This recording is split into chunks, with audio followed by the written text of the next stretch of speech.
Alrighty folks, take a look. This 324G with under 100 hours is still brand new.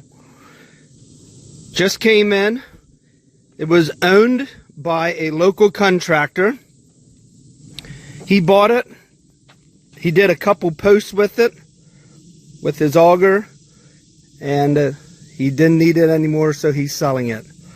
This is the heavy duty rock blade on that drill there.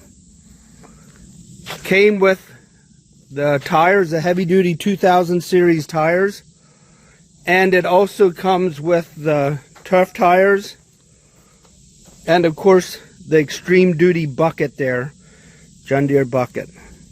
This machine is high flow. Very nice one, just like a new one. And I don't know if you can see my donkey, Danny.